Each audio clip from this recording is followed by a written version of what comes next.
Hey, thanks for tuning into the podcast. I'm here tonight with Mr. Tyler Kratzke. Tyler is a former student and a current colleague, so thanks so much for doing this, man. I've been looking forward to having you on. Yeah, no problem. I'm glad it just happened to work out tonight. Yeah, for sure. Tell us a little bit about your background. Yeah, so I have my first degree is in music industry and then a minor in marketing. So I've done a lot of jobs for both the music business and marketing jobs that I've done in the past, promoting products and companies and things like that. Um, and then I went to get my English teaching degree to teach English, and I run a comic book business on the side. And I still keep up with the music thing, as you can see behind me, actually in my home recording studio right now. So yeah, still doing all the music stuff, running the comic business, whatever I can do on the side. Awesome. So you went to MSU, right? What was your what did you start out doing in college and then you finished with the English teaching degree? Yeah, so when I went to college, I was actually recruited to Mankato to play football. And I did for a little bit the first season, practice with the team and never got on the field, but I practiced with them as a freshman. But then I ended up joining rugby instead. So I did that the rest of my college career. I loved rugby and still is my favorite sport. But yeah, first I went for the music business degree and I was working with the Mankato Impact team, and I was just called the student events team. But I started working with them to book concerts, and then that got me noticed by the Verizon Center. And so I started booking shows for them too. And when I got out of college, I had already been doing many of the things that I went to college for. So then that was great, booking concerts all the way up until 2020. And then COVID hit. And then, of course, us booking agents didn't have a job anymore. You couldn't book a show. So eventually I was let go from that position. And then that kind of got me into gear to go back to school and get my other degree. So that one still a relatively new one. Sure. So in addition to doing some of the booking and DJing stuff, have you written some of your own music? Do you have anything kind of published or anything like that? Where can we find that? And what types of music do you write on your own time? Yeah, so on my own time, I do hip hop performing or music writing too. I think I made three total albums back in the day. However, I like right at the end of COVID, right at the tail end, I decided to change my stage name. It was Prate originally, which is just a word that means to babble on or to talk foolishly. So I thought it was pretty apt for a rapper. Um, but then I went more of the Chance the Rapper route, you could call it, and kind of formulated my name off of him that had a more indicative hint as to my comic love too. So the new name I decided to go under was Scratch the Hero right at the very tail end of my career. And then I never actually put out music once I changed that name. It just, things happened. I got busy. But actually now I have one of the most, I would say, prominent rappers from Mankato. His name's Intelligent Designer. That's his stage name. And him and I are working on his album right now. And then I also actually just no more than an hour ago had a meeting with a comic book writer who's also a producer. And we talked about doing not only comic book stuff, collaborating, but some beat making and writing again. So hopefully I'll get to use the actual stage name that I decided on soon. Awesome. Who are some of your biggest influences in terms of the hip hop and rap world? I obviously you mentioned the one that you're working with now, but like maybe Mhm. some bigger name artists that you listen to now and when you were growing up, what are some of your favorites and what influenced you to get into that gig? Yeah. So I definitely listen to a lot of other genres, but my mom kind of has the biggest hand in making me love hip hop. She was born or raised on 90s hip hop. So she introduced me to like Dr. Dre and Snoop Dogg, who she loves. And That's the good um, stuff, man. I like that stuff right, too. exactly. So that's where I started. And then I found kind of, Biggie and Tupac on my own and went from there and it just flourished. And now I love people like Kendrick Lamar and J. Cole and, Kendrick and Drake have got a fight going on right now. And I hope Kendrick wins. I hope Drake loses, but I think Drake's all right. but I hope Drake Cool. loses. I just love Kendrick Lamar so much. I even have this butterfly tattoo, you can kind of see, was taken from Kendrick Lamar's To Pimp a Butterfly album, which does have a lot of mental health notes to it. And when I listened to it, it just hit me hard. I heard it all the way through and I like understood the whole, each song versus listening to them individually as singles. And when I first heard that album, I remember showing up to my grandparents' cabin, and my grandma was the first one to greet me. And she looked at me, and her eyes got big, and she's like, "Oh my God, what's wrong?" And I was like, "I'm fine, Grandma. I just heard this album though, and I'm like shook right now." And so it Yeah. just had a big impact on me. So that's why I got it tattooed. And I love Kendrick and really just conscious rap. I'm a big fan of Run the Jewels too. But conscious rappers, people that have lyrical, poetic flow, that's what I go for. Okay. Awesome. So, you met, we've talked music before. I know you like a lot of different stuff in addition to hip hop. Mhm. So it was hip hop kind of the first, you talked about your mom being an influence.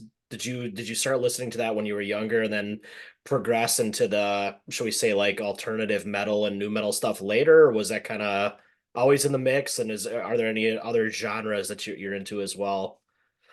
Yeah, I feel like it was always in the mix because from a young age, I taught myself how to play drums, and that was kind of loosely based off of many of the initial jazz musicians I was listening to, and as well as heavy metal people like Breaking Benjamin, who I also have a tattoo of, one of my favorites. So they were kind of always there, but my family also loves musicals, and I feel like, musical has its own specific genre. You can always tell when a song you're listening to is a musical. But at the same time, at least the ones my family went to, they incorporated a lot of other genres into the musical. Especially my dad being a pastor, big fan of Joseph and the Technicolor Dreamcoat, Oh, yep, which has, awesome. yeah, it's got rock and hip hop and, everything. So I just was, through those methods, open to a lot of different stuff. Yeah. Um, yeah, now I listen to, like you said, a lot of different things. And one of just I feel like this one most clearly gets across how weird it can get on my music playlist. But even there's a band called High Lung, I think that's how you pronounce it, and they do like Norse Viking music, and they actually like make their own instruments the way they're supposed to be made. So it's a Hmm. lot of like growls and like warrior sounding, and that's what I love to lift weights to, just because of its warrior-esque nature. So yeah, I listen to just a lot of stuff. Awesome, man. Breaking Ben. So let's see. Phobia was out when I was in college. Mm, I figured you were going to bring up Breaking Benjamin, so I'll give you one story here. There was a yeah. period of time in a former life where I was a lifeguard after college, and I worked for some different beaches in the, I guess in the metro area. And I just remember calling in to the radio station and requesting Breath by Breaking Benjamin. And Yeah. it's always cool if they like, oh, this is a shout out to the lifeguards at da da da beach. So yeah, I love Breaking Ben too. I'll be honest, the first I want to say three albums I've listened to, and I is there one called Dusk Before Dawn? Yep. That's the last one I listened to. I love that drummer, man. I did they not have Mhm. some like some legal issues and something like that, but that drummer that was on Phobia, that I don't know how to pronounce his last name, but that Chad Seglia or Fink whatever, that or guy's Segria, yeah. awesome. Aaron Fink was the bassist, yeah. Yeah, Yeah, they okay. had I thought that was really interesting because, and actually, this black guitar on the wall closest to the window here is actually signed by all four Breaking Benjamin members too. How did you score that? I actually got it from someone was selling it on Facebook Marketplace for like 135 bucks or something like that. Wow. Um, and I actually needed an electric guitar because mine was kind of stolen. I gave it to an old coworker to like he redoes guitars and he was going to refinish it, recolor it. And then he moved to Missouri and we just lost contact. So I didn't have an electric and I saw this one. I was like, sweet, love the band, get it. But yeah, legal issue wise, I remember following that because from what I remember, the bassist and the guitarist, the original two guys, left the band and they wanted to start a new band, but they wanted to keep the name Breaking Benjamin. And Benjamin Burnley, of course, lead singer, is like, that's my name, guys. Like, you can't take Right. that. Like, yeah. So I feel like that at least to my knowledge, I don't think that legal battle took too long because again, the obvious court case was like, I'm Benjamin Burnley, this is Breaking Benjamin. Like you can't, there's no way you could take that name unless he leaves with you. So yeah, that's kind of what I remember happening there. Gonna throw a deep cut at you from the Phobia album. Yeah. The tune Unknown Soldier. Oh yes. If I were to put a list together of like my top, I don't know, 20 favorite songs, that one would definitely be on there. And there's, Hmm. in my opinion, there's multiple meanings a person can draw from it, but such a great tune. What's your favorite Breaking Ben album? It's got to be. I like Phobia a lot. I think Phobia has the most like hits off of it. Yeah. But Saturate tends to be my favorite. I love Saturate, and I love the song. Um, I forget Polyamorous. Polyamorous Polyamorous, yeah. is like one of my top 10 songs of theirs, top five even. That's their first record, right? I think one of their early ones. Yeah. Yeah. Awesome.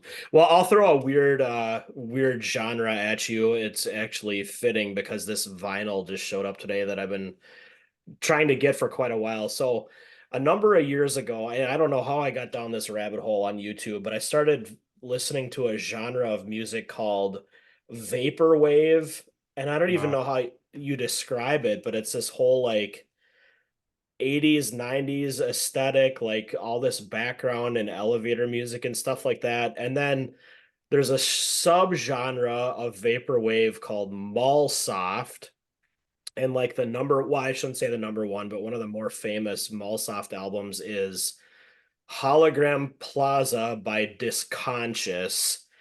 And it is just it's a trip. You'll have to go and listen to it when you have some time, but it's all these samples and it's real slow and it's on reverb and it's like equally disturbing and comforting at the same time. I don't know. It's wacky, but they they get you with the vinyl thing, but they release like 500 copies or so they say, and I was able to get my hands on one. It's the 10-year anniversary edition, but just bizarre. It's fun yeah. to go down those rabbit holes, but I don't know. Check it out. Let me know what you think sometime.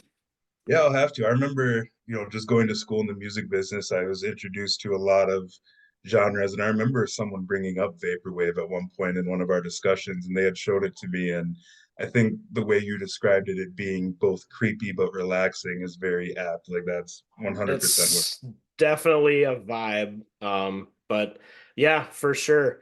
Hey, let's talk comic books. Yeah. How did this whole thing start? I'm assuming you've been a comic book fan for a long time, but then Oh, how yeah. did you start having the courage to create, and you're published, right? You're a published Yep. comic book artist. How Yep. did that all start? So it really, if you really want to go way, way back, it probably started when I was 8 years old. I created this character who not many people know this other than my family, but I created this character who was named Cheetah Storm Lightning. And it was just a really, 8-year-old brain kind of thing. It didn't really make sense, the story. I just loved the animal of a cheetah, and I wanted to create this cheetah human hybrid superhero. And so that was like my first at 8 years old. And then I started to do like stick figure comics when I was a kid and kind of dropped it as I got busier with school. But um, more modern, it started in 2016. Um, Being in the music business for classes, we got a assignment where we were to take music out of a piece of film and then replace the song that we thought would fit better. And so it all started when I was listening to my music on the way home after getting this assignment. I was going through all these songs and thinking about all these scenes that could be happening during these songs. And funny enough, the first character I made in my universe, I was listening to the song Firefly by Breaking Benjamin. Good And tune. as you know, the way the guitars and drums start, they kind of build up to the one guitar hit and the chorus comes in. Hmm. So the way my mind works, the build up, just I imagined a guy falling off a building, just like going down as the guitars build up. And then when that one note strikes, the guy ignites in like a ball of fire and he goes flying off. And like that's just kind of what I imagined. So that ended up being the character named Firefly. I named him after the song, who has that ability to, light himself on fire and fly and all of that. So eventually I started to make villains for him and some other characters. And then the CS Cheetah Storm Lightning, I brought him back into the fold and I kept his initials of CSL, but instead of it standing for anything, now it's like a brand he was given as like his experiment number when he was experimented on, to become again another cheetah human guy. Um, but yeah, so as I kept making these villains and I started coming up with other stories that didn't fit into what I already had. And I was like, well, what if they were just happening in the same universe, but somewhere else? And that idea of having this connected universe of a bunch of different stories going on together spiraled and snowballed into this. I think last time I counted 1,786 character universe. So it's just a huge thing now. And I wanted to focus it on diversity and inclusion, kind of giving it its own breath of fresh air from like Marvel and DC, who are getting more diverse characters, but they're still from the 60s, mostly Caucasian characters. They of course have a whole vetted process before they can add a character to a book to make sure they're going to be popular. So my universe is just starting right off the bat with diversity on its front page. That's kind of the plan. And there's a lot Awesome. of other too.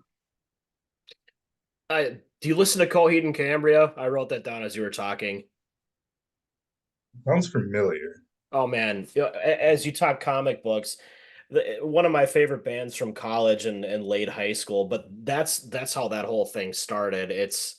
They created a comic book universe and there's comics and then there's music based on it and it's awesome. It's progressive rock, progressive metal, really talented players, and you can kind of take the songs at face value, or if you want to just go down a rabbit hole and dive into the whole universe, you can certainly do that. So definitely a group for you to check out. I wrote that down as you were talking. I'm like, I wonder if he's a Coheed and Cambria fan, but something to Yeah, check out for sure.